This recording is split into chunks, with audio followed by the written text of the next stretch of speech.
মনোনয়ন দাখিলৰ অন্তিম দিনা আমি দেখিবলৈ পাইছোঁ এক উৎসৱমুখৰ পৰিৱেশ সকলো প্ৰাৰ্থী আৰু সমৰ্থকৰ মাজত।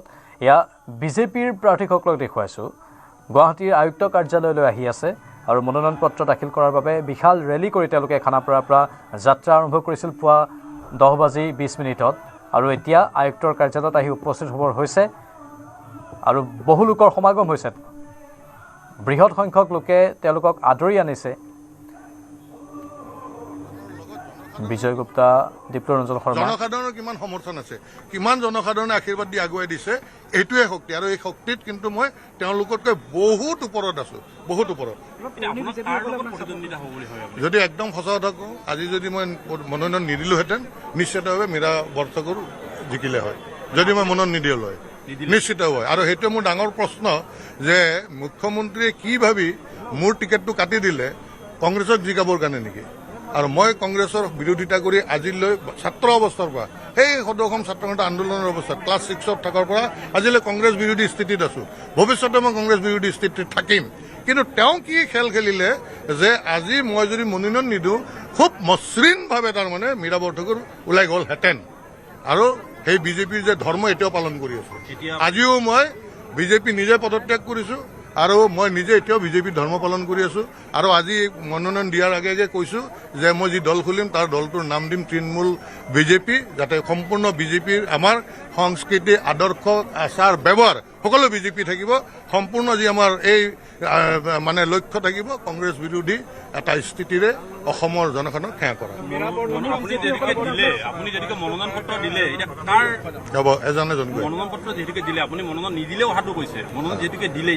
এতিয়া মই জিকিম আকৌ, মই জিকিলো যিহেতু মই জিকিম। জনসাধাৰণ মোৰ লগত আছে ন, দিছপুৰৰ জনসাধাৰণ মোৰ লগত আছে আৰু সেইকাৰণে মই নিশ্চিতভাৱে মই জিকিম। মই লগতে কৈছোঁ এইটো শৰীৰৰ বাহুবলৰ কথা নহয়, তাৰমানে এইটো ৰাইজৰ মনৰ বলৰ কথা। ৰাইজ মোৰ লগত আছে, আপোনালোকে। আৰু নিৰ্দলীয় প্ৰাৰ্থী জয়ন্ত দাসৰ এইখিনি বক্তব্য আপোনালোকে শুনিলে। এইবাৰ আমি বাইহাটা চাৰিআলিৰ পৰা পোনপটীয়া সম্প্ৰচাৰ দেখুৱাম। আমাৰ সতীৰ্থ হীৰক আছে লাইভত। দিগন্ত কলিতা মনোনয়ন দাখিলৰ বাবে আগবাঢ়িছে আৰু বাইহাটাতো আমি দেখিবলৈ পাইছোঁ ৰাষ্ট্ৰীয় ঘাইপথত বহু সংখ্যক বিজেপি কৰ্মকৰ্তা। হীৰক। হয় প্ৰাঞ্জল, অজস্ৰ লোক বুলি ক'ব লাগিব। অজস্ৰ লোক আহিছে, অজস্ৰ লোকৰ সমৰ্থনত যিহেতু মনোনয়ন পত্ৰ দাখিল কৰিবলৈ আহিছে দিগন্ত কলিতা। আমি সেই পৰিৱেশ দেখাই আছোঁ। এয়া দেখিছে আমি আমিনগাঁৱৰ দৃশ্য দেখাই আছোঁ। এয়া দিগন্ত কলিতা যিসকল সমৰ্থক আছে, সেই সমৰ্থকসকলে ইতিমধ্যে তেওঁক সম্ভাষণ জনাইছে বা ওচৰত এবাৰ চোৱাৰ বাবে বা চাবৰ বাবে হেঁপাহ কৰা দেখিবলৈ পোৱা গৈছে। আৰু তেওঁ ইতিমধ্যে কামৰূপ জিলাৰ যি আয়ুক্ত কাৰ্যালয় আছে সেই আয়ুক্ত কাৰ্যালয় অভিমুখে ৰাওনা হোৱা এই মুহূৰ্তত দেখিবলৈ পোৱা গৈছে। আৰু আমি সম্ভৱতঃ তেওঁৰ লগত কথা পাতিবলৈ চেষ্টা কৰিম, যিহেতু দিগন্ত কলিতা আমাৰ লগত আছে। আৰু লগতে তেওঁ পত্নী আৰু পুত্ৰকো দেখিবলৈ পোৱা গৈছে। বৌ, আজি কেনেকুৱা লাগিছে? বহুত ভাল লাগিছে। ৰাইজৰ ইমান আশীৰ্বাদ, ইমান মানুহ ওলাই আহিছে, মানে অভিভূত হৈ গৈছো। গতিকে সকলো ৰাইজকে ধন্যবাদ জ্ঞাপন কৰিছো। আপুনি দিগন্ত কলিতাৰ হৈ প্ৰচাৰ চলাব আপোনাৰ দিগন্তাৰ হৈ? হয় হয়, বহুত আমাৰ আগতে কৰিছো আৰু আগলৈও কৰিম। আৰু খুব ভাল লাগিছে ৰাইজৰ আশীৰ্বাদ। পুত্ৰ ৰাহুল আছে আমাৰ সৈতে, ৰাহুলৰ সৈতে কথা পাতিম। অজস্ৰ লোক দেউতাৰ সমৰ্থনত ওলাই আহিছে, গতিকে এটা ভাল লগাৰ মুহূৰ্ত। এনেকুৱা ধৰণৰ জনসমুদ্ৰ হ'ব বুলি ভাবিছিলেনে? আমি আশা কৰিছিলোঁ কি কমলপুৰ ৰাইজে ইমান ছাপৰ্ট দিয়ে, কি মানুহ আহিব আমাক, কিন্তু ইমান ছাপৰ্ট দিব যে মই কেতিয়াও ভবা নাছিলোঁ।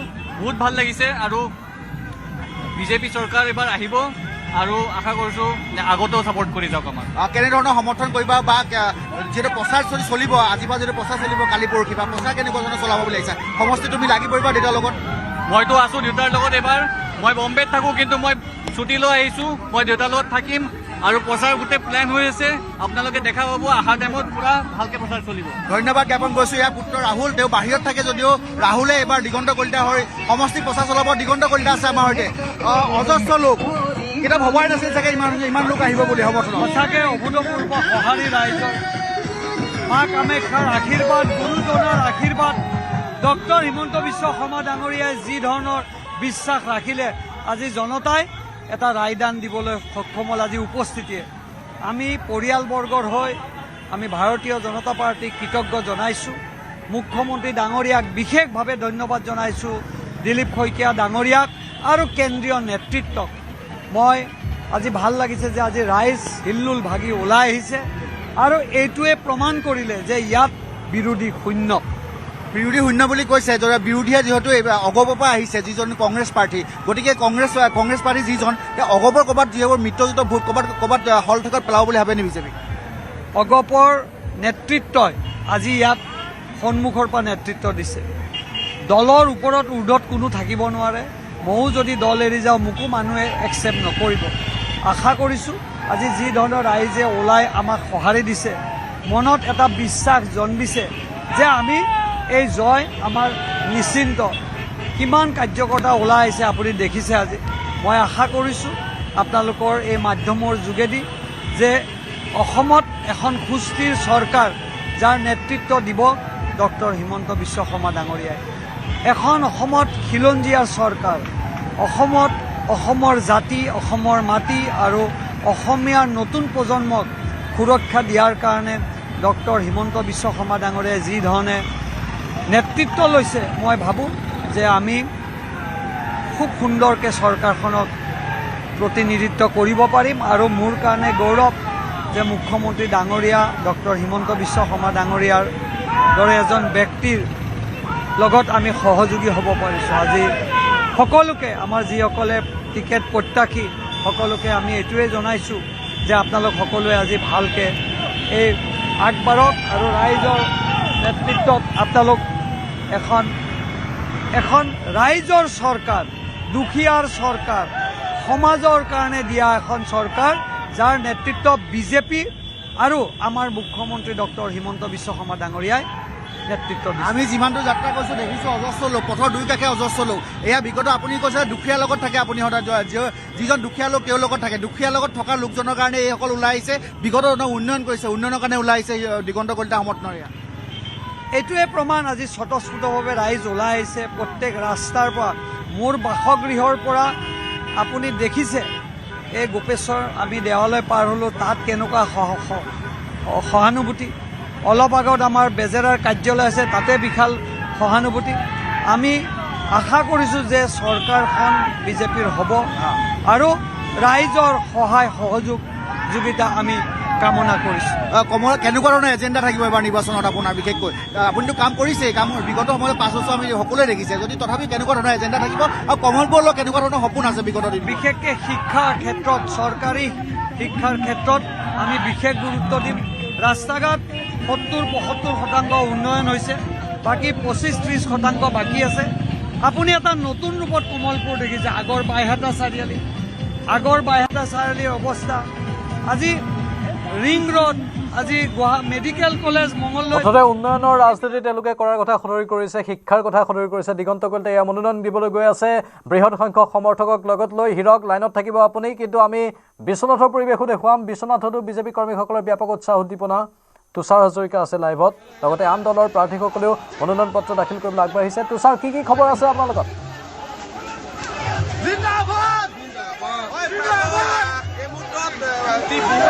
প্ৰাৰ্থী পল্লৱলোচন দাস আৰু উত্তৰ বৰাই পত্ৰ দাখিল কৰিবলৈ আগবাঢ়িছে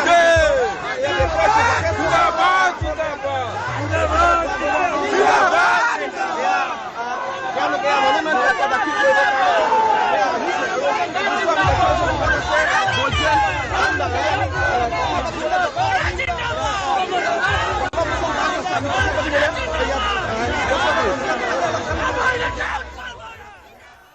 আজি কাক কাক লাগিব হাত দাঙক মোৰ ওপৰত বিশ্বাস আছে নে নাই পাক্কা আছেতো আৰু এইবাৰ আপোনালোকক আমি দালি চাউল নিমখ চেনি দিলো অহাবাৰ আমি লগত মিঠাতেলো আপোনালোকক আমি দিম আৰু এইবাৰতো 100 টকা ললো অহাবাৰতো দুখীয়া মানুহৰ পৰা 100 টকাটো নলওঁ যা যি হ'ব হ'ব ভাল হ'ব নে বেয়া হ'ব আৰু এটা কথা আজি আপোনালোকক কলো এইবাৰৰ পৰা ল'ৰা আৰু ছোৱালী স্কুলৰ পৰা ইউনিভাৰ্চিটিলৈকে সকলোকে পঢ়োৱাৰ দায়িত্ব মাক বাপেকে ল'ব নালাগে সকলোকে বিনা পইচাত পঢ়োৱাৰ দায়িত্ব আমাৰ আৰু এইবাৰ কি কৰিব লাগিব য'তে যাওঁ মই আশীৰ্বাদ যাত্ৰাত সৰু সৰু বাচ্চাবিলাকে মোক কয় মামা এখন চাইকেল দিয়ক সেইকাৰণে ডাঙৰ বিলাকৰ লগতে ভোট নাথাকা সৰু সৰু বাচ্চাবিলাককো এখন এখন চাইকেল দিব লাগিব। ভাল হ'ব নে বেয়া হ'ব? আৰু যিবিলাকে ঘৰ পাবলগীয়া আছিল নাই পোৱা, যোনে অৰুণোদয় পাবলগীয়া আছিল নাই পোৱা, সকলোৱে চিন্তা নকৰিব, সকলোকে ঘৰ আৰু অৰুণোদয় দিয়াৰ দায়িত্ব মূৰৰ ওপৰত আমি সকলোকে দিয়াৰ ব্যৱস্থা কৰিম। চাহ বাগিচাত এইবাৰ মাটি দিয়াৰ কাম আৰম্ভ কৰিছো। মাটিৰ পট্টাৰ লগতে ঘৰ বনাবৰ কাৰণেও 1.5 লাখ টকা মাটিও পাব, ঘৰো পাব, একেলগে সকলো সুবিধা পাব। শ্ৰদ্ধা ৰাইজ, আগতে কোনো কেতিয়াও ইমান কাম কৰা নাছিল। দেশত বোমা বিস্ফোৰণ নাই, গুলী বাৰুদ নাই, হুলস্থুল নাই, শান্তি সকলো ফালে। যোৱা 5 বছৰ যিমান কাম কৰিলো, অহা 5 বছৰত তাতকৈ 4 গুণ আমি বেছিকৈ কাম কৰিম, একেলগে সকলোৱে কাম কৰিম। আপোনালোকৰ পৰা মই আশীৰ্বাদ বিচাৰিছো, সকলোৱে অতুল বৰা ডাঙৰীয়াক আৰু মৃণাল শইকীয়াক এইবাৰ আমি 40ৰ পৰা 50,000 ভোটত আমি জিকাব লাগিব। জিকাব পাৰিম নে নোৱাৰিম? আমি সকলোৱে জিকাব নে নিজিকাব? পাক্কা জিকাব, সকলোৱে জিকাব। আৰু ইলেকশ্যনৰ কোন তাৰিখে ইলেকশ্যন? কোন তাৰিখে ইলেকশ্যন? 9 তাৰিখলৈকে আপোনালোকে কষ্ট কৰিব আৰু 9 তাৰিখৰ পিছত 5 বছৰ আপোনালোকৰ কাৰণে আমি কষ্ট কৰিম। এইকেইদিন আপোনালোকে কষ্ট কৰিব, প্ৰচেছনত যাব, ফূৰ্তি কৰিব, ঘৰে ঘৰে যাব, হাতীক ভোট দিব ক'ব, পদুক ভোট দিব ক'ব। এইকেইটা দিন আপোনালোকে কষ্ট কৰিব। তাৰ পিছৰ 5 বছৰ, আজি বোলে ল'ৰাক চাকৰি, কালি বোলে উদ্যমিতা, পৰহি বোলে অৰুণোদয়, পৰহি বোলে বিনামূলীয়াকৈ ল'ৰা ছোৱালীৰ শিক্ষা, আপোনালোকৰ সকলো কামৰ দায়িত্ব আমি গ্ৰহণ কৰিম। তেতিয়া আপোনালোকে কষ্ট কৰিব নালাগে, হ'ব? এতিয়া আমি সকলোৱে মনোনয়ন পত্ৰ দিম। আজি দিনটো খুব এটা পবিত্ৰ দিন। সকলোৱে ভগৱানৰ ওচৰত প্ৰাৰ্থনা কৰিব।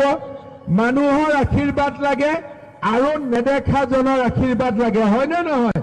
যদি ভগৱানে আশীৰ্বাদ কৰে আৰু ৰাইজে আশীৰ্বাদ কৰে, ৰাইজ মানে নৰ, ভগৱান মানে নাৰায়ণ। নৰ নাৰায়ণ, আমাক নৰ নাৰায়ণৰ আশীৰ্বাদ লাগে আৰু আমি ভগৱানক চিন্তা কৰি আজি আমি মনোনয়ন দিম। কাক লগত লৈ? নাৰায়ণৰ আশীৰ্বাদ লৈ, নৰক লগত লৈ।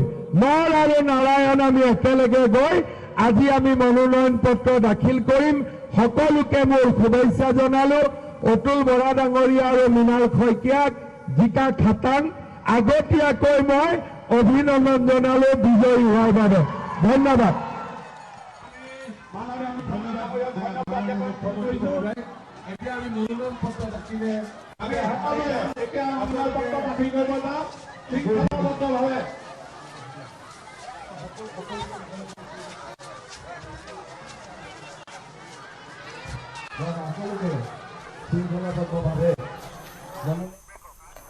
আৰু এয়া মুখ্যমন্ত্ৰী বোকাখাতত অতুল বৰা আৰু মৃণাল শইকীয়াৰ হৈ এই মুহূৰ্তৰ ব্ৰেকিং নিউজ। কংগ্ৰেছৰ নেতা ভাস্কৰ বৰুৱাৰ দল ত্যাগ।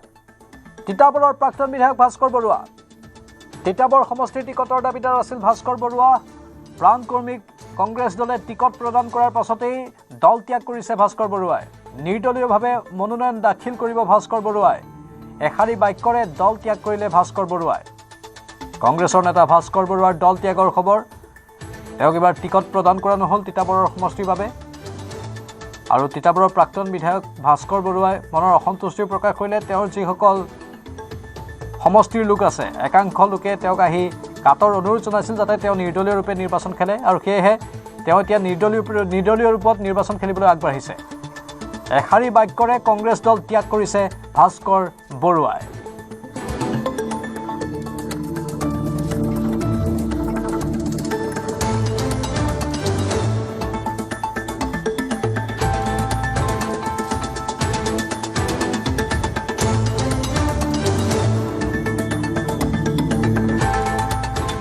ব্যক্তিগত কাৰণত দল ত্যাগ কৰিছোঁ বুলি সদৰি কৰি তেওঁ নিজৰ পদত্যাগ পত্ৰ দিছে অসম প্ৰদেশ কংগ্ৰেছ কমিটিৰ সভাপতিলৈ।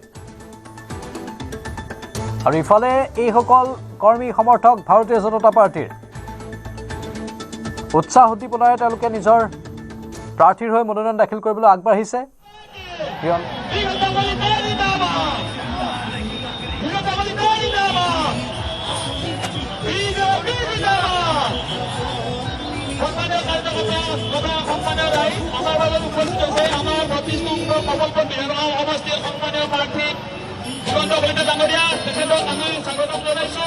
আৰু আমি এই সুযোগতে তেখেতক সম্বোধন জনাম।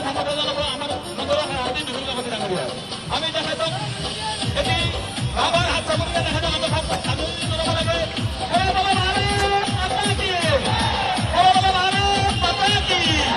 আমি বিগত কলিতা ডাঙৰীয়াক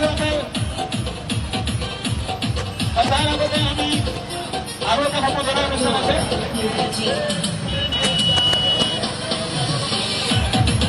বিগত কলিতা জিন্দাবাদ, বিগত কলিতা জিন্দাবাদ, বিজেপি জিন্দাবাদ, বিজেপি জিন্দাবাদ, বিগত কলিতা জিন্দাবাদ। আমি বিগত কলিতা ডাঙৰীয়াক আমাৰ ৰাইজক উদ্দেশ্যি ব্যৱহাৰ কৰাৰ কাৰণে আমি অনুৰোধ কৰিছোঁ। এয়া আমাৰ বুথ সভাপতি শ্ৰীমন্ত কলিতা।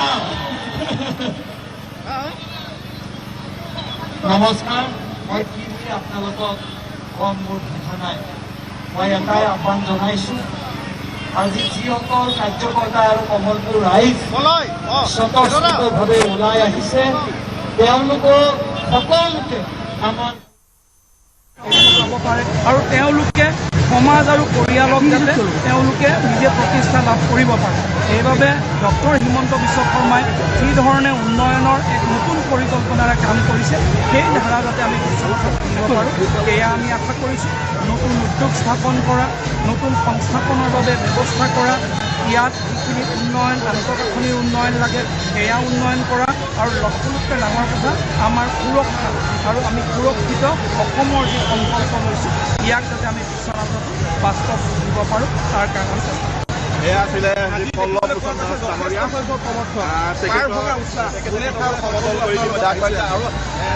এই উৎসাহে আমাক সঁচাকৈ যথেষ্ট অনুপ্ৰাণিত কৰিছে। ৰাইজৰ ইমান অকুণ্ঠ মৰম আশীৰ্বাদ, কাৰ্যকৰ্তাসকলৰ এই সুবাসী সঁচাকৈ মই সকলোৰ প্ৰতি ভক্তি ভৰা কৃতজ্ঞতা জ্ঞাপন কৰিছোঁ তেখেতসকলৰ এই মৰম আৰু আন্তৰিকতাৰ বাবে। কিন্তু আমি এটা সময়ত এইটো অনুভৱ কৰিছোঁ যে ডক্টৰ হিমন্ত বিশ্ব শৰ্মা ডাঙৰীয়াৰ প্ৰতি ৰাইজৰ যি আস্থা আৰু বিশ্বাস, তেখেতৰ প্ৰতি যি আকৰ্ষণ তাৰে বহিঃপ্ৰকাশ।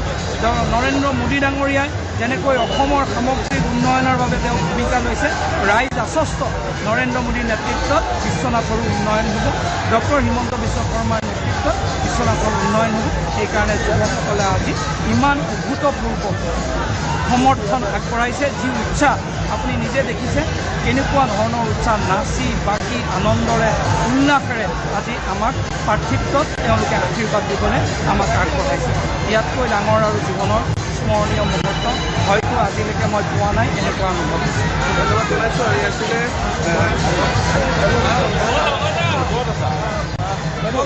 ডাঙৰীয়া আছে আপোনাৰ কাষত আহিছোঁ পল্লৱ ভূষণ দাস। দিছে মৰম দিছে, সেই মৰম আমি কমলপুৰ ৰাইজে কেতিয়াও পাহৰিব নোৱাৰোঁ। মই আৰু বেছি সময় নলওঁ, ইয়াৰ পিছত আমি যাম আমাৰ চাংচাৰিলৈ। সকলো কাৰ্যকৰ্তাই শৃংখলাবদ্ধভাৱে ওলাব আৰু আজি এই 25,000 কাৰ্যকৰ্তাৰ যি উপস্থিতি প্ৰমাণ গহপুৰবাসীক সেৱা কৰাৰ সুবিধা দিছে, তাৰ কাৰণে মই কৃতজ্ঞতা জ্ঞাপন কৰিছোঁ। লগতে আমাৰ যশস্বী প্ৰধানমন্ত্ৰী নৰেন্দ্ৰ মোদী ডাঙৰীয়া আৰু অসমৰ জনপ্ৰিয় মুখ্যমন্ত্ৰী ডক্টৰ হিমন্ত বিশ্ব শৰ্মা ডাঙৰীয়াৰ জৰিয়তে বিগত 10 বছৰ আমি তেখেতলোকৰ মাৰ্গদৰ্শনেৰে গহপুৰ সমষ্টিত কাম কৰিছিলোঁ, ৰাজ্যখনৰ কাৰণে কাম কৰিছিলোঁ বিভিন্ন সময়। আৰু তাৰেই হয়তো কিছু আমাৰ যি আদৰ্শ আছিল সেই আদৰ্শৰ ওপৰত আজি ৰাষ্ট্ৰীয় নেতৃত্ব বা ৰাজ্যিক নেতৃত্বই আজি মৰম কৰি আমাক আকৌ তৃতীয়বাৰৰ কাৰণে প্ৰাৰ্থিত্ব প্ৰদান কৰিছে। আৰু এই প্ৰাৰ্থিত্বৰ আচলতে অধিকাৰী মোৰ গহপুৰবাসী ৰাইজ, মোৰ দলীয় কাৰ্যকৰ্তাসকল, মিত্ৰজোঁটৰ কাৰ্যকৰ্তাসকল, তেখেতলোকৰ মৰম আৰু স্নেহৰ কাৰণে তৃতীয়বাৰৰ কাৰণে আমি প্ৰাৰ্থিত্ব পাবলৈ সক্ষম হৈছোঁ। মই ধন্যবাদ জনাইছোঁ আৰু এই আছিলে উৎপল বৰা দ্বিতীয়বাৰৰ কাৰণে তেওঁ প্ৰাৰ্থিত্ব লাভ কৰিছে। সকলোৱে ওলাই আহক আৰু সকলোকে এটাই আহ্বান জনাইছোঁ যে আপোনালোকে আজি হোলী খেলক। আমাৰ ফাকুৱা আছিল, কি হ'ল ফাকুৱা? ফাকুৱা কি হ'ল? ফাকুৱা কি হ'ল? আমাৰ ফাকুৱা আছিল ফাকুৱা।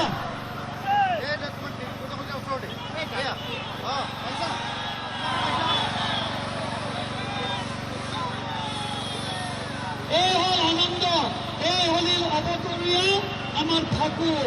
বহুত বহুত ধন্যবাদ। লগ পাম বলক।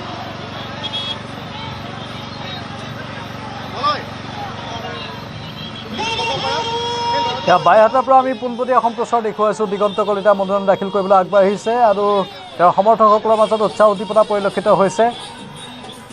স্বাভাৱিকতে প্ৰতিটো স্থানতেই য'ত য'ত প্ৰাৰ্থীয়ে মনোনয়ন দাখিল কৰিবলৈ গৈছে তাতেই তেওঁলোকৰ সমৰ্থকৰ ব্যাপক উৎসাহ উদ্দীপনা। গুৱাহাটীৰ পৰিৱেশো দেখুৱাই আছোঁ আমি। ইতিমধ্যে বিশ্বনাথৰ পৰিৱেশো দেখুৱাইছিলোঁ। পল্লৱ লোচন দাসেও কিছু বক্তব্য প্ৰদান কৰিছে। তেওঁলোক আশাবাদী, তেওঁলোক আত্মবিশ্বাসী আৰু সেই আত্মবিশ্বাসেৰে আগবাঢ়িছে প্ৰতিজন প্ৰাৰ্থী মনোনয়ন দাখিল কৰিবলৈ। আৰু ৰাজনৈতিক নেতাবোৰৰ এই মনোনয়ন দাখিল পৰ্বত তেওঁলোকৰ যিসকল অনুগামী আছে অথবা দলীয় সমৰ্থক আছে, তৃণমূল পৰ্যায়ৰ কৰ্মী আছে, তেওঁলোকৰ মাজত ব্যাপক উৎসাহ উদ্দীপনা। এক প্ৰকাৰ আনন্দত উঠি ভাহি গৈছে সকলো সমৰ্থক। এয়া এক উৎসৱৰ সময়, এয়া গণতন্ত্ৰৰ উৎসৱৰ সময়। সেয়েহে সুস্থভাৱে তেওঁলোকে এই নিৰ্বাচনটো যাতে পাৰ হৈ যায় তাৰ বাবে প্ৰাৰ্থনা কৰিছে, কামনা কৰিছে। এক সুস্থ প্ৰতিযোগিতা হওক, সেইটোৱেই আশাত এইসকল সমৰ্থকৰ। দিগন্ত কলিতা আৰু দিগন্ত কলিতাই হাতত গদালৈ দিগন্ত কলিতাক দেখা গৈছে। যুদ্ধ জয় কৰিবলৈ যেন দিগন্ত কলিতা আগবাঢ়িছে, তেনেধৰণৰ এক ছবি তেওঁ তুলি ধৰিবলৈ চেষ্টা কৰিছে নিজৰ সমৰ্থকসকলৰ মাজত। বিশেষকৈ আজি পুৱাৰ ভাগতো তেওঁ ভাষ্য প্ৰদান কৰিছিল যে আমি আমাৰ আত্মবিশ্বাস ৰাখি যুঁজত আগবাঢ়ি যাব বিচাৰোঁ।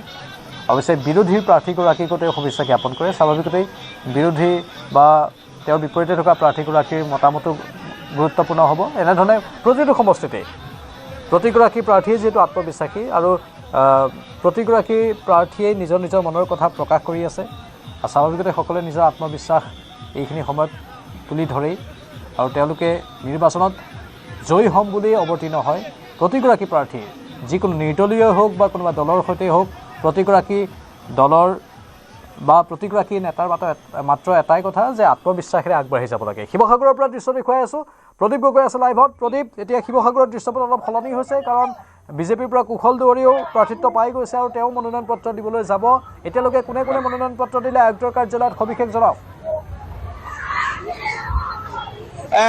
হয় প্ৰাঞ্জল, এই মুহূৰ্তত মই শিৱসাগৰৰ শিৱদৌলৰ সন্মুখত আছো আৰু আজি শিৱসাগৰ জিলাৰ 3টা বিধানসভা সমষ্টিত মুঠ 7গৰাকী প্ৰাৰ্থীয়ে মনোনয়ন পত্ৰ দাখিল কৰিব। ইতিমধ্যেই নিৰ্দলীয় প্ৰাৰ্থী ভৱেন্দ্ৰ নাথ মোহনে মনোনয়ন পত্ৰ দাখিল কৰিছে আৰু এই মুহূৰ্তত ডিমৌ বিধানসভা সমষ্টিৰ বিজেপি প্ৰাৰ্থী সুশান্ত বৰগোহাঁই এইবাৰ বিজেপি প্ৰাৰ্থী হিচাপে দ্বিতীয়বাৰৰ বাবে মনোনয়ন পত্ৰ এবাৰ দিবলৈ আহিছে। আৰু এয়া দেখুৱাইছো মই হাজাৰ হাজাৰ সমৰ্থক, বিজেপিৰ হাজাৰ হাজাৰ সমৰ্থক আজি আহিছে সুশান্ত বৰগোহাঁই মনোনয়ন পত্ৰ দাখিলৰ এই সময়ছোৱাত। মই দেখুৱাইছো এয়া প্ৰাৰ্থীগৰাকী কিছু পিছলৈ আছে।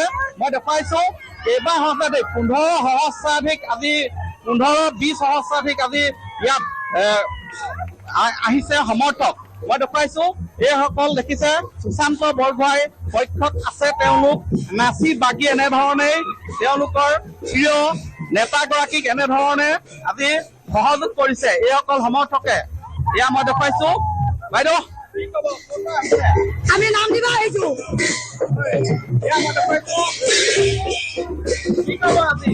আজি আমি বহুত আনন্দিত।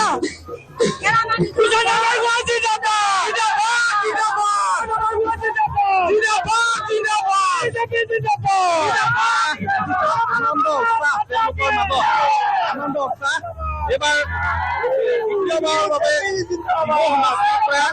মনোনয়ন পত্ৰ দাখিল কৰিব সুশান্ত বৰগোহাঁয়ে। এয়া মই দেখুৱাইছো বৰ্তমান শিৱসাগৰ জিলাৰ ডিমৌ বিধানসভা সমষ্টিৰ এনেধৰণে আজি সদল বলে আহিছে বিজেপি প্ৰাৰ্থী ডিমৌ সমষ্টিৰ সুশান্ত বৰগোহাঁইক সমৰ্থনত আৰু মই দেখুৱাইছো ইয়াৰ মাজতে আন এগৰাকী প্ৰাৰ্থীও আহিছে আমি সেই বিষয়ে জানিম এই মুহূৰ্তত মই দেখুৱাইছো সুধিব বিচাৰিম এয়া শিৱসাগৰত দাদা শিৱসাগৰ সমষ্টি নিৰ্দলীয় আম আদমি পাৰ্টিৰ পৰা আহিছো আম আদমি পাৰ্টিৰ তপন গগৈ কি ক'ব এই মুহূৰ্তত মনোনয়ন পত্ৰ দাখিল কৰিবলৈ আহিছো শিৱসাগৰ কিবা এটা ক'বলৈ ইচ্ছা আছে গতিকে কৰিবলৈ ওলাই আহিছো ৰাজনীতিটো হৈ আছে বহুত গতিকে এই ৰাজনীতিৰ প্ৰেক্ষাপটটো অকণ চেঞ্জ কৰিব লাগিব আমাৰ শিৱসাগৰ কাৰণে আৰু শিৱসাগৰত কি আহিছে কি নাই ৰাইজে দেখিছে গতিকে ৰাইজৰ হৈ কাম কৰিবলৈ ওলাইছো তাকে কামনা কৰি ৰাইজৰ আশীৰ্বাদ লৈ প্ৰতিদ্বন্দ্বী কোন হ'ব বুলি ভাবে প্ৰতিদ্বন্দ্বী কাকো নাপাবো মোৰ প্ৰতিদ্বন্দ্বী কাৰো নহয় আৰু তেওঁলোকৰ প্ৰতিদ্বন্দ্বী মই হ'ব নোৱাৰো যোগ্য নহয় আমি গতিকে আমি কাম কৰিবলৈ যাইছো কাম কৰা যদি আমি সৃষ্টি কৰিবলৈ আহিছো গতিকে আমি কাৰোবাক প্ৰতিদ্বন্দ্বিতা কৰিবলৈ অহা নাই মূল বিষয় কি ইছ্যু লৈ ৰাইজৰ মাজলৈ যাব আমি ইছ্যু বিশেষ স্বাস্থ্য কেন্দ্ৰ আমাৰ শিৱসাগৰ অঞ্চলত স্বাস্থ্য শিক্ষা আৰু পৰ্যটন বিভাগ আৰু কৰ্মসংস্থাপনৰ প্ৰতি আমি বিশেষ গুৰুত্ব দি আমি আগুৱাই আহিছো গতিকে এই ক্ষেত্ৰত যদি আমি কেনেবাকৈ সুযোগ পাওঁ তেনেহ'লে আমি যথেষ্ট চেষ্টা কৰিম হয় এইগৰাকী আছিলে শিৱসাগৰ বিধানসভা সমষ্টিৰ আম আদমি পাৰ্টিৰ তপন গগৈ প্ৰাৰ্থী আৰু মই দেখুৱাম যে তাৰ পিছতো আছে বিজেপিৰ সমৰ্থক মই দেখুৱাইছো যে বিজেপিৰ আজি ডিমৌ বিধানসভা সমষ্টিৰ সুশান্ত বৰগোহাঁয়ে আজি মনোনয়ন পত্ৰ দাখিল কৰিব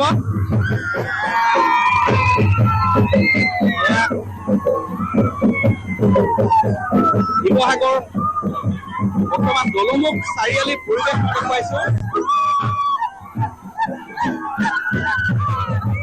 এয়া সুশান্ত বৰগোহাঁই সমৰ্থনত এনেধৰণে অদল বলে সমৰ্থক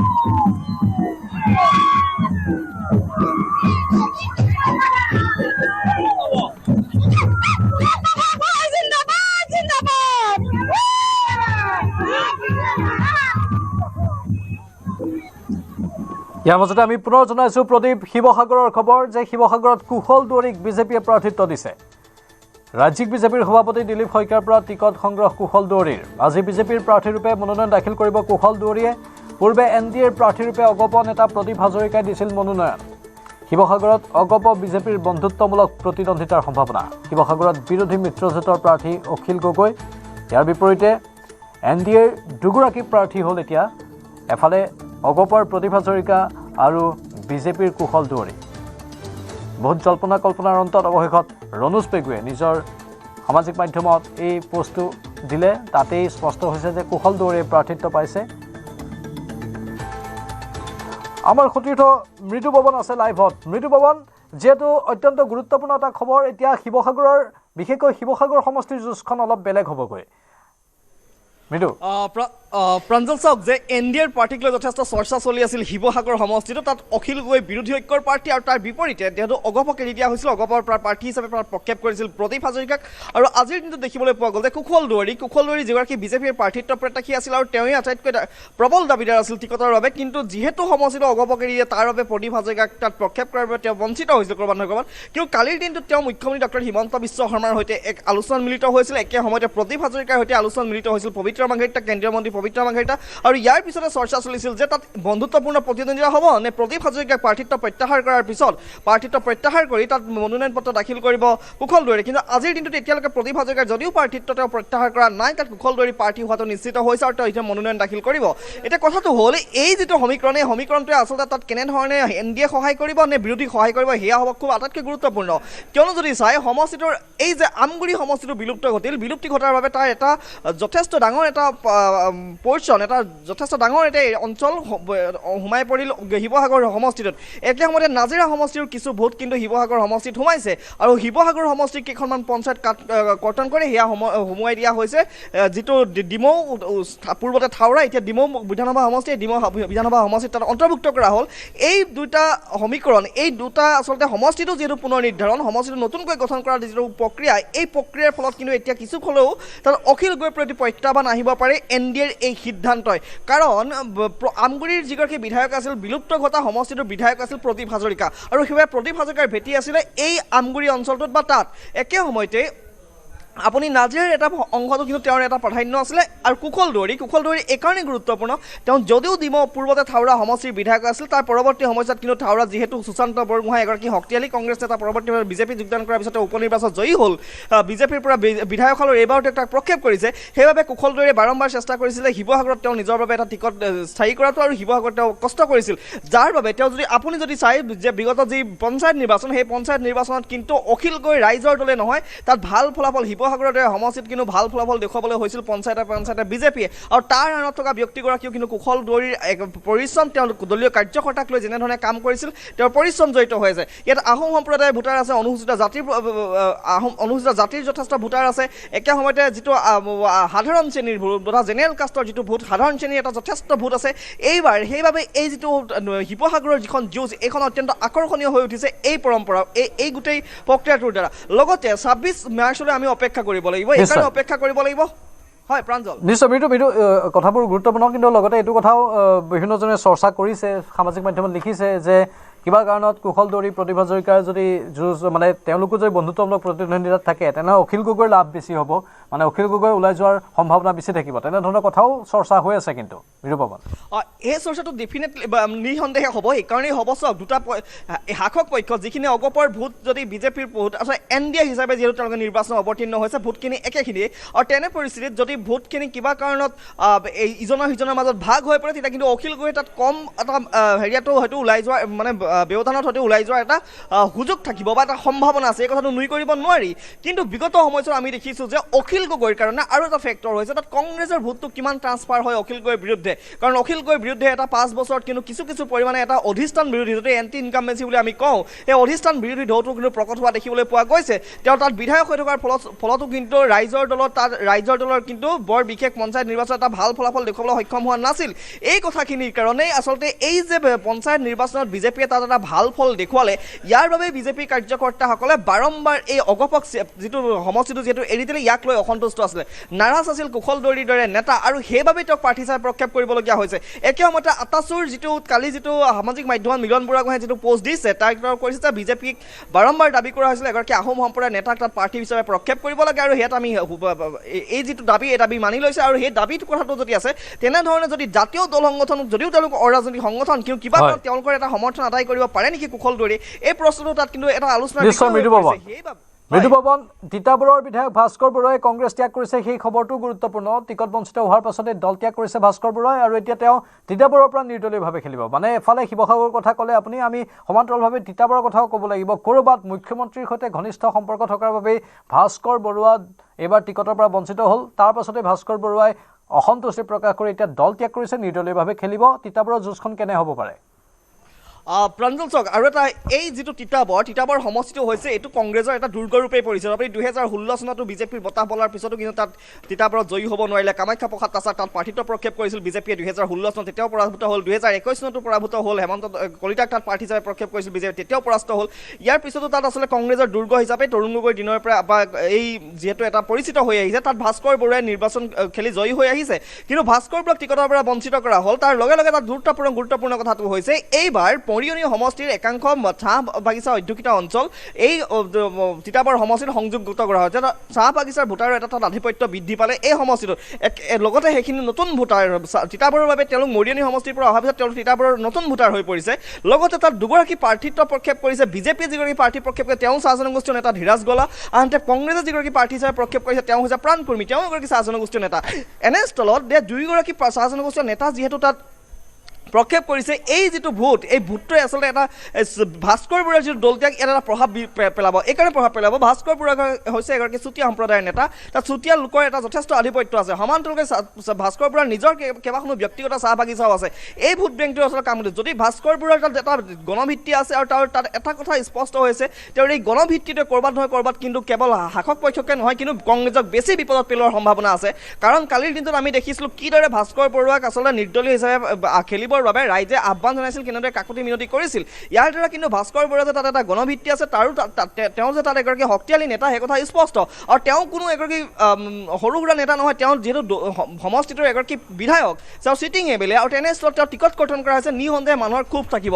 আৰু এইটোৱে ভাস্কৰ বৰুৱাই যদি এটা ভোট, এটা ডাঙৰ এটা পাৰ্চেণ্টেজ কাটি নিব পাৰে, তেন্তে কিন্তু সেয়া কংগ্ৰেছৰ বাবে বেছি বিপদজনক হ'ব। কাৰণ যিহেতু চাহ জনগোষ্ঠীয় ভোট হয়তো এবাৰ দুভাগত বিভক্ত হ'ব তিতাবৰত, একে সময়তে এই চুতীয়া সম্প্ৰদায় হওক বা অন্যান্য সম্প্ৰদায়ৰ ভোটখিনি আচলতে এটা নিৰ্ণায়ক ভূমিকা গ্ৰহণ কৰিব, তেওঁলোকে কাৰ পক্ষত ভোট যায়। আৰু এই ভোটখিনি যদি বিভাজন হয়, তেন্তে কিন্তু কংগ্ৰেছৰ যিগৰাকী প্ৰাৰ্থী তাত প্ৰক্ষেপ কৰিছে প্ৰাণকৰ্মী বিপদত পৰাৰ সম্ভাৱনা আছে। আৰু যদিহে এবাৰ বিজেপিয়ে কিন্তু তাত সাংঘাতিক ধৰণে এটা ভাল ধৰি তেওঁলোকে যদি ফৰ্মুলা প্ৰভাৱ খটুৱাই বা তেওঁলোকে তাত যদি প্ৰভাৱ বিস্তাৰ কৰে, তেতিয়া কিন্তু এই ইমান দিনে যে তিতাবৰ সমষ্টিলৈ দখল কৰিব পৰা নাছিল, এইবাৰ কিন্তু তেওঁলোকৰ হাতত এটা নিঃসন্দেহে এটা সম্ভাৱনা আছে। আৰু এটা ধীৰাজ গলা এগৰাকী শক্তিশালী নেতা, নিঃসন্দেহে তেওঁ চাহ জনগোষ্ঠীয় যিহেতু আচ্ছাৰ এটা সংগঠনৰ তেওঁ নেতৃত্ব বহন কৰি আছে, এনেস্থলত তিতাবৰৰ যুঁজখন আকৰ্ষণীয় হ'ব। আৰু আকৰ্ষণীয় কৰি তুলিছে কিন্তু এই ভাস্কৰ বৰুৱাৰ দলত্যাগ, ভাস্কৰ বৰুৱাৰ নিৰ্দলীয় হিচাপে নিৰ্বাচনত অৱতীৰ্ণ হোৱাৰ যিটো প্ৰক্ৰিয়া বা তেওঁৰ যিটো হুংকাৰ, এই হুংকাৰ আচলতে আটাইতকৈ আকৰ্ষণীয় কৰি তুলিছে তিতাবৰৰ যি নিৰ্বাচন, এই নিৰ্বাচনৰ নিৰ্বাচনী ৰণখন এইবাৰ কেইটামান সমষ্টিত বিশেষভাৱে জমি উঠিবলৈ আগবাঢ়িছে। আৰু সেই দৃশ্য আমি দেখা পাম সেই সমষ্টিকেইটাত। আপুনি কৈছে যে ক'ত কোনে কাক কেনেধৰণে ভোট কাটিব, স্বাভাৱিকতেই এই ভোট কটাৰ প্ৰক্ৰিয়াটোৱে একাংশ সহায় কৰিব। আৰু সেইসকলৰ নাম ইতিমধ্যে চৰ্চা হৈ আছে।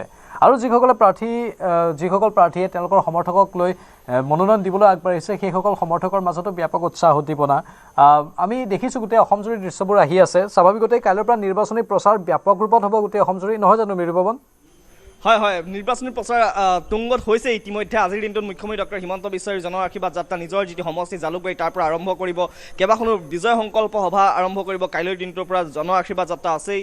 এই প্ৰতিদিনে 5ৰ পৰা 4-5 বা 6খনকৈ নিৰ্বাচনী বিজয় সংকল্প সভা মুখ্যমন্ত্ৰী সম্বোধন কৰিব। আৰু আজিৰ দিনটোত দেখিবলৈ পাইছে গোলাঘাটত কিছু সময়ৰ পূৰ্বে মুখ্যমন্ত্ৰী ডক্টৰ হিমন্ত বিশ্ব শৰ্মাই হাজাৰ হাজাৰ লোকৰ আগত তেওঁ কেইবাটাও প্ৰতিশ্ৰুতি প্ৰদান কৰিছে নিৰ্বাচনক কেন্দ্ৰ কৰি। লগত তাত মৃণাল শইকীয়া আছে, অগপৰ সভাপতি অতুল বৰা আছে। যিহেতু প্ৰাৰ্থীসকলে মনোনয়ন পত্ৰ দাখিল কৰিব, মনোনয়ন পত্ৰ দাখিল কৰাৰ লগে লগে এই গোটেই প্ৰক্ৰিয়াটোত মুখ্যমন্ত্ৰী এটা জোৰদাৰ হিচাপে নিজেই অংশগ্ৰহণ কৰি জোৰদাৰ এটা প্ৰচাৰ অভিযান আৰম্ভ কৰিছে।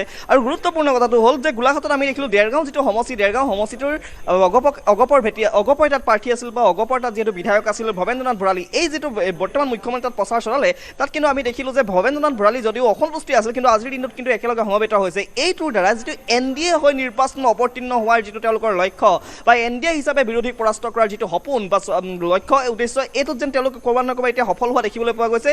কিয়নো 2-এটা সমষ্টিক বাদ দি কিন্তু বাকীবিলাক অঞ্চলত অগপ বিজেপি সম্পূৰ্ণ একলগ হৈ গৈছে। আৰু তেওঁলোকে হয়তো ভোট ট্ৰান্সফাৰৰ দ্বাৰা পুনৰবাৰ তেওঁলোকে ৰাজপাট দখলৰ বাবে বিভিন্ন ধৰণে চেষ্টা চলাব। আৰু সেই চেষ্টা চলোৱাৰ দিশত তেওঁলোক যে সফল হ'ব পাৰিব, এইকাৰণে যেন লাগিছে যে তেওঁলোকৰ যিবিলাক অসন্তুষ্টি আছিলে বা বিদ্ৰোহ আছিলে, সেই নেতাসকলকো কিন্তু একেখন মঞ্চত আনিবলৈ সক্ষম হৈছে। এতিয়া আমি দেখিলোঁ যে দেৰগাঁৱৰ যিগৰাকী বৰ্তমানৰ বিধায়ক ভৱেন্দ্ৰনাথ ভৰালী, তেওঁ কিন্তু তাত সহযোগিতা কৰা দেখা গ'ল। তেওঁ কোনো নিৰ্দলীয় খেলিম বা এই ধৰণৰ মন্তব্য কৰা নাই। আৰু তেওঁ আহি তাত সমৰ্থন জনাইছে মুখ্যমন্ত্ৰীৰ কাষতে। তেওঁ মুখ্যমন্ত্ৰীয়ে দিয়া কথা শুনি আছে, ভাষণ শুনি আছে, ৰাইজৰ মাজত আছে। ইয়াৰ দ্বাৰা কিন্তু NDA যে এক হৈছে আৰু তেওঁলোক যে NDA এক হৈ আকৌ নিৰ্বাচনৰ বাবে পূৰ্ণৰূপে আচলতে প্ৰচাৰ চলাব, সেয়াও আজিৰ দিনটোত বহুকেইটা দিশেৰে আচলতে স্পষ্ট হৈ পৰিছে। প্ৰাঞ্জল, ধন্যবাদ মৃদু পৱন এইখিনি তথ্যৰ বাবে। আমি পুনৰ দৃশ্যবোৰ দেখুৱাম। মনোনয়ন পত্ৰ দাখিলৰ বাবে যিসকল প্ৰাৰ্থী গৈছে তেওঁলোকৰ দৃশ্য, তেওঁলোকৰ সমৰ্থকৰ দৃশ্য। এক উৎসৱমুখৰ পৰিৱেশ সকলোৰে মাজত, ঢোলে ডগৰে আগবাঢ়িছে সকলো প্ৰাৰ্থী। দৃশ্যবোৰ আহি আছে ধাৰাবাহিকভাৱে ৰাজ্যৰ বিভিন্ন প্ৰান্তৰ পৰা। ইতিমধ্যে প্ৰায় সংখ্যকেই মনোনয়ন পত্ৰ দাখিল কৰিছে। ইফালে কেইটামান সমষ্টিত যুঁজখন বেলেগ ধৰণৰ হ'বলৈ গৈ আছে। শিৱসাগৰৰ কথা আমি ইতিমধ্যেই কৈছোঁ। এফালে NDAৰ প্ৰাৰ্থী হিচাপে প্ৰদীপ হাজৰিকাই প্ৰাৰ্থিত্ব আগবঢ়াইছিল অগপৰ পৰা। এতিয়া কুশল দুৱৰীৰ নামো বিজেপিয়ে ঘোষণা কৰি দিছে। মুঠতে NDAৰ দুগৰাকী প্ৰাৰ্থী বন্ধুত্বমূলক প্ৰতিদ্বন্দ্বিতা হ'ব নে প্ৰদীপ হাজৰিকাই নিজৰ প্ৰাৰ্থিত্ব উঠাই ল'ব, তাক লৈ এতিয়া স্বাভাৱিকতে প্ৰশ্ন উঠি আছে। কালি পবিত্ৰ মাৰ্ঘেৰিটাই প্ৰদীপ হাজৰিকাক গৈ সাক্ষাৎ কৰিছিলগৈ। ইফালে অখিল গগৈৰ লাভ হ'ব নেকি কিবা কাৰণত যদি বন্ধুত্বমূলক প্ৰতিদ্বন্দ্বিতা হয়, সেই বিষয়বোৰ আছে। ইফালে তিতাবৰৰ কথাও আমি আলোচনা কৰিলোঁ। তিতাবৰত এতিয়া ভাস্কৰ বৰুৱাই নিৰ্দলীয়ৰূপে নিৰ্বাচনত অৱতীৰ্ণ হোৱাৰ সম্ভাৱনা। আৰু ভাস্কৰ বৰুৱাৰ নিৰ্দলীয় প্ৰতিদ্বন্দ্বিতাই স্বাভাৱিকতেই সমষ্টিটোত এইবাৰ অলপ অন্য এক ছবি তুলি ধৰিব বুলি সম্ভাৱনা ব্যক্ত কৰিছে বিভিন্নজনে। ইফালে মনোনয়ন পত্ৰ দাখিল কৰিলে বিহপুৰীয়া সমষ্টিৰ বিজেপি প্ৰাৰ্থী ভূপেন কুমাৰ বৰাই। বিধায়ক অমীয় কুমাৰ ভূঞাক দলীয় দায়িত্ব অৰ্পণৰ বাবে মুখ্যমন্ত্ৰী আৰু ৰাজ্যিক সভাপতিক অনুৰোধ কৰিছিল ভূপেন কুমাৰ বৰাই। এই পৰ্যন্ত অমিয় কুমাৰ ভূঞাৰ সৈতে প্ৰত্যক্ষ যোগাযোগ হোৱা নাই ভূপেন কুমাৰ বৰাৰ। কিন্তু ভূপেন কুমাৰ বৰাক অমিয় কুমাৰ ভূঞাই সহায়ৰ আশ্বাস দিয়া বুলি মন্তব্য কৰিছে ভূপেন কুমাৰ বৰাই।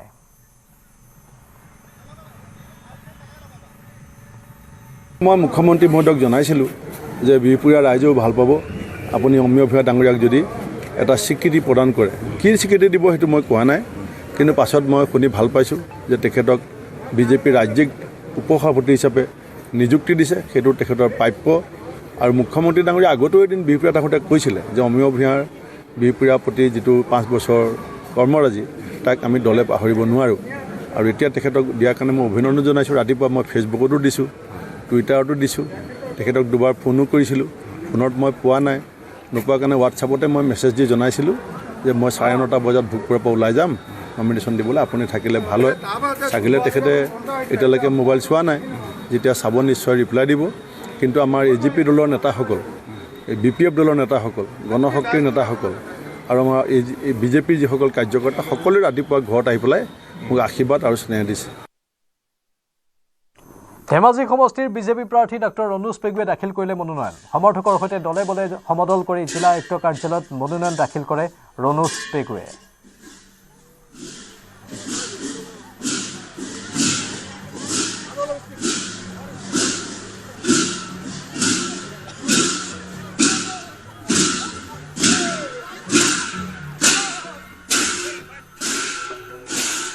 বিধানসভা নিৰ্বাচনৰ মনোনয়ন দাখিলৰ সময়ত শক্তি প্ৰদৰ্শন কৰিলে মন্ত্ৰী জয়ন্ত মল্ল বৰুৱাই। আজি নলবাৰীৰ জিলা আয়ুক্ত কাৰ্যালয়ত বিশাল সমৰ্থকৰ সৈতে মনোনয়ন দাখিল কৰিলে জয়ন্ত মল্ল বৰুৱাই। পুৱাই মন্দিৰত আশীষ লৈ সমৰ্থকৰ সৈতে বিশাল সমদলেৰে আহি মনোনয়ন দাখিল কৰে জয়ন্ত মল্ল বৰুৱাই।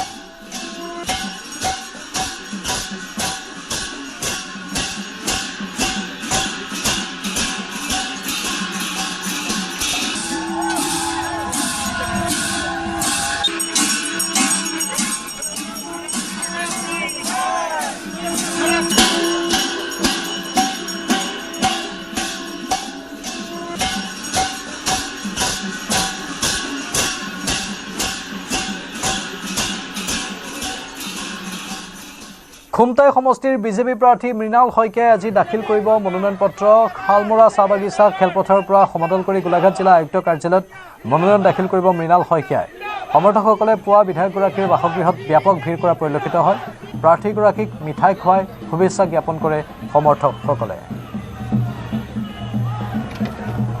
মিত্ৰজোঁটৰ প্ৰাৰ্থী মৃণাল শইকীয়াই মনোনয়ন দাখিল কৰিবলৈ যাব কিছু সময়ৰ পিছতে গোলাঘাট জিলা আয়ুক্ত কাৰ্যালয়ত। আৰু মই পৰিৱেশ দেখুৱাবলৈ প্ৰথমে কেমেৰা সতীৰ্থক অনুৰোধ কৰিম কিদৰে মিত্ৰজোঁটৰ প্ৰাৰ্থী মৃণাল শইকীয়াৰ যিসকল সমৰ্থক আছে, সমৰ্থকসকলে এনেদৰে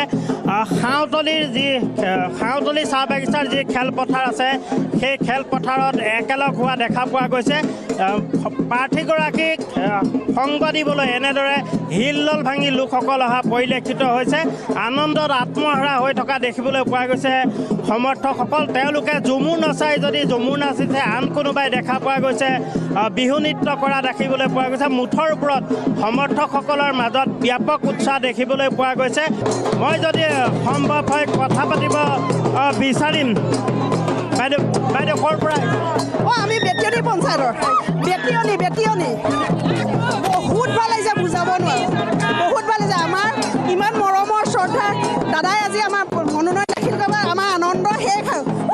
মৃণাল দা জিন্দাবাদ। নিশ্চয়কৈ সেয়া আছিলে সমৰ্থক। আৰু একাংশ মোৰ লগত সমৰ্থক আহিছে। কেনেকুৱা লাগিছে? বহুত ভাল লাগিছে, ভাল লাগিছে। মৃণাল দা আমাৰ হৈ উঠিছে, ভাল লাগিছে।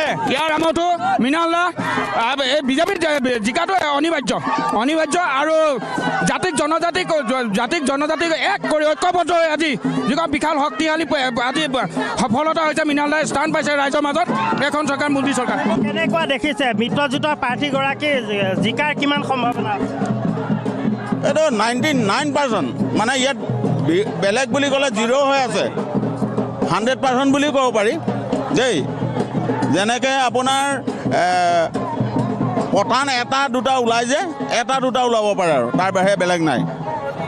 সেয়া আছিলে যিহেতু মিত্ৰজোঁটৰ প্ৰাৰ্থীগৰাকীৰ সমৰ্থক আছিলে আৰু এনেদৰেই এতিয়া দেখা পোৱা গৈছে যিহেতু আজি বিধানসভাৰ যি বিধানসভাৰ যি নিৰ্বাচন সেই নিৰ্বাচনৰ আচলতে আজি মনোনয়ন পত্ৰ দাখিলৰ অন্তিমটো দিন আৰু অন্তিমটো দিনত এনেদৰে দেখা পোৱা গৈছে খুমটাই যিগৰাকী বিজেপি মিত্ৰজোঁটৰ প্ৰাৰ্থী মৃণাল শইকীয়াই কিছু সময়ৰ পিছতে তেওঁ মনোনয়ন পত্ৰ দাখিল কৰিবলৈ যাব আৰু তাক লৈ দেখা পোৱা গৈছে শালমৰা চাহ বাগিচাৰ যি খেলপথাৰ আছে খেলপথাৰত হাজাৰ হাজাৰ লোকে বিজেপি মনোনীত প্ৰাৰ্থীগৰাকীক সংগ দিবলৈ এনেদৰে ভিৰ কৰা দেখিবলৈ পোৱা গৈছে আৰু মনোনয়ন পত্ৰ দাখিলৰ বাবে বিজেপি মিত্ৰজোঁটৰ NDAৰ অগপৰ প্ৰাৰ্থী অতুল বৰা আগবাঢ়ি যোৱাৰ দৃশ্য এয়া প্ৰথমে নামঘৰত গৈ সেৱা জনায় বোকাখাটৰ বাসভৱনৰ পৰা মাংগলিক ৰীতিৰে ঘৰৰ পৰা পোনে পোনে ঐতিহাসিক শ্ৰী শ্ৰী চিকন আটা থানত সেৱা লৈ গোলাঘাটলৈ ৰাওনা হয় অতুল বৰাৰ মনোনয়ন পত্ৰ দাখিলত ৰাজ্যৰ মুখ্যমন্ত্ৰীয়ে সংগ দিছে অগপ বিজেপি আৰু সন্মিলিত গণশক্তিৰ নেতৃবৰ্গই সংগ দিছে অতুল বৰাক আৰু তাৰ পূৰ্বে আজি পুৱাৰ ভাগত সেৱা লোৱাৰ দৃশ্য দেখুৱাইছিল